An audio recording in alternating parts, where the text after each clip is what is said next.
हाय दोस्तों, मैं हूं आपकी फ्रेंड भावना सती। तो मैं आपका स्वागत करती हूं अपने चैनल पर। इस बार मैं आपके साथ एक नया टॉपिक डिस्कस करने वाली हूं जो कि है age gap between two babies. So अगर आप एक ऑलरेडी मदर हैं और आप सेकेंड बेबी के लिए सोच रही हैं तो आप इस वीडियो को ज़रूर एंड तक देखिए, क्योंकि मैं ऐसे कुछ पॉइंट्स आपके साथ डिस्कस करने वाली हूं जो आपको ज़रूर हेल्प करेंगे इस डिसीज़न मेकिंग में कि आपको सेकेंड बेबी कब प्लान करना चाहिए और सही टाइम कब है। अगर आप मेरे चैनल पर नए हैं तो प्लीज़ मेरे चैनल को सब्सक्राइब कर लीजिए और ज़रूर प्रेस कीजिए बेल आइकन को, ताकि आपको नए वीडियोस के अपडेट्स मिलते रहें। चलिए स्टार्ट करते हैं आज के वीडियो का discussion. So what is the best as gap between two babies? So answer is WHO की गाइडलाइंस ऐसा बोलती हैं कि आपको एटलीस्ट 24 मंथ्स का एज गैप दो बच्चों में रखना ही चाहिए। अगर वो एज गैप आप कम करना चाहें तो एटलीस्ट फिर भी 18 मंथ्स का एज गैप अपने बच्चों में रखिए। मैक्सिमम एज गैप कितना हो सकता है वो आपके ऊपर डिपेंड करता है। मुझे ऐसा लगता है पर्सनली कि 5 इयर्स का एज गैप मैक्सिमम मेंटेन हो सकता है। डिपेंड करता है सिचुएशन टू सिचुएशन, हो सकता है आपकी सिचुएशन, आपके थॉट प्रोसेस डिफरेंट हो, but as per my opinion 5 years the maximum age gap which can be maintained. Next आता है, देखिए दोस्तों, कि अगर आप अपने बच्चे में 24 मंथ से कम एज गैप मेंटेन करते हैं तो उस केस में क्या रिस्क हो सकता है। दोस्तों, जो आने वाला बेबी है उसको लो बर्थ वेट का रिस्क हो सकता है। अगर आपके बच्चों में 2 साल का गैप नहीं है तो हो सकता है आपके आने वाले बच्चे में बर्थ वेट जो है वो थोड़ा सा कम हो comparative to a healthy child. ठीक है, उस केस में ज़्यादा इसके चांसेस होते हैं अगर आपकी एज 35 प्लस है।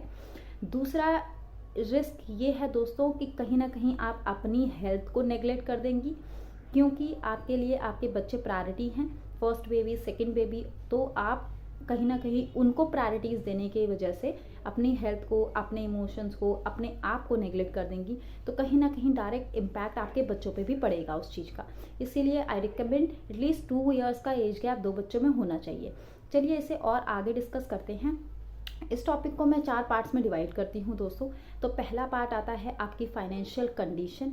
आपकी फाइनेंशियल कंडीशन क्या है, क्या आप दूसरे बच्चे को अफोर्ड कर सकते हैं। दोस्तों देखिए, पहले का टाइम अलग था कि हाँ बच्चे हो गए, देख लिया जाएगा किस तरीके से पलेंगे, क्या पलेंगे, कैसे होगा, वो सारी चीज़ें। बट आजकल की डेट में क्योंकि मॉडर्न वर्ल्ड है तो आप एज अ पेरेंट अपने बच्चों को द बेस्ट फैसिलिटीज़ देना चाहते हैं। चाहे आपका सेकेंड बेबी हो, चाहे आपका फर्स्ट बेबी हो, आप इक्वालिटी मेंटेन करते हैं दोनों बच्चों में। तो मैं आपको ये सजेस्ट करूंगी कि आप सबसे पहले अपनी फाइनेंशियल कंडीशन चेक कीजिए। ऐसा नहीं होना चाहिए कि आप सारी चीज़ें अपने फर्स्ट बेबी को दे रहे हैं एंड देन सेकेंड बेबी के लिए आपके पास कुछ है ही नहीं, या आप सब कुछ पुराना फर्स्ट बेबी से उठा करके सेकेंड बेबी में दे रहे हैं। कहीं ना कहीं आपको वो इक्वालिटी मेंटेन करनी पड़ेगी, दोनों बच्चों में जस्टिस करना पड़ेगा। इसीलिए आपकी फाइनेंशियल कंडीशन बहुत अच्छी होनी चाहिए। आपको ये पहले ही देखना पड़ेगा कि क्या स्कूल्स के खर्चे होने वाले हैं, क्योंकि आपका एक बच्चा ऑलरेडी है जो स्कूल जाने वाला है, जो कि एक स्टडी वाली स्टेज पे है। तो ऑब्वियसली आपको वो खर्चे भी देखने हैं, प्लस प्रेगनेंसी रिलेटेड एक्सपेंसेस भी आपको देखने हैं, बर्थ होने के बाद में वैक्सीनेशन रिलेटेड एक्सपेंसेस। तो आपको अपने एक्सपेंसेस को प्रॉपरली मैनेज करके और उसको एक बार अच्छे से अपने पार्टनर के साथ डिस्कस करके अपनी फाइनेंशियल कंडीशन को ज़रूर देखना चाहिए बच्चा प्लानिंग करने से पहले। तो पहला जो फैक्टर है that is financial condition. Second factor आता है दोस्तों आपकी एज अ मदर आपकी फिजिकल हेल्थ। तो ये भी बहुत इम्पॉर्टेंट है कि आपकी फिजिकल हेल्थ ऐसी है कि आप दूसरे बच्चे को कैरी कर सकती हैं। देखिए, क्योंकि एक बच्चा होने के बाद आपकी बॉडी में ब्लड बहुत कम हो जाता है। मैं आपको ये बताना चाहूँगी, क्योंकि आपको पता ही है आफ्टर डिलीवरी आपको पीरियड्स नहीं होते। क्यों? क्योंकि वो जो आपका ब्लड होता है वो पहले एक्यूमुलेट होता है एक बच्चे को बर्थ देने के लिए, उसकी जनरेशन के लिए, एंड देन उसके बाद आपकी बॉडी में क्योंकि हार्मोनल चेंजेस होते हैं बहुत ज़्यादा, तो इसीलिए आपकी बॉडी में कहीं ना कहीं ब्लड लॉस होता है। तो वीकनेस ज़रूर आती है मदर की बॉडी में। इसीलिए आपकी हेल्थ, आपका बॉडी इस लेवल पे होना चाहिए कि वो सेकेंड बेबी को कैरी कर सके। इसीलिए अगर आप सेकेंड बेबी प्लान कर रही हैं तो ज़रूर चेक कीजिए अपनी मेडिकल कंडीशन, अपनी गायनी को कंसल्ट कीजिए, अपने सारे टेस्ट करवाइए प्रॉपर तरीके से, एक बार कंसल्ट करके तभी आप सेकेंड बेबी प्लान कीजिए, अगर आपकी फिजिकल हेल्थ उस चीज़ को सपोर्ट करे तो ही। थर्ड पॉइंट आता है दोस्तों इमोशनल स्टेटस। या इमोशनल कंडीशंस, इस टाइम पे देखिए फर्स्ट बेबी के टाइम पे या सेकंड बेबी के टाइम पे ये देखिए मेरा खुद का एक बेबी है और मैं इस सेकंड स्टेज में भी हूँ कि मुझे सेकंड बेबी करना चाहिए या नहीं करना चाहिए दोस्तों। सो ब्रॉडली अगर मैं बोलूँ तो देखिए आपको ये देखना पड़ेगा कि आपके साथ हेल्पिंग सपोर्ट क्या है, कौन लोग हैं जो आपको इमोशनली और सपोर्ट कर सकते हैं आपके बच्चे को मैनेज करने के लिए। अगर आपके साथ वो हेल्पिंग सपोर्ट है, ये हेल्पिंग सपोर्ट का एनालिसिस आपको करना ही पड़ेगा, क्योंकि एक बच्चा जो कि अभी 2 साल का है, अगर मैं मिनिमम एज गैप की बात करूं तो एक बच्चा जो 2 साल का है वो इतना बड़ा नहीं है कि आप उसे प्रॉपरली छोड़ दें, इंडिपेंडेंटली वो सब कुछ कर लेगा, ऐसा नहीं होता दोस्तों। उसको मैनेज करने के लिए आपको किसी न किसी फैमिली सपोर्ट की या बाहर से किसी सपोर्ट की हेल्प की ज़रूरत पड़ेगी ही पड़ेगी।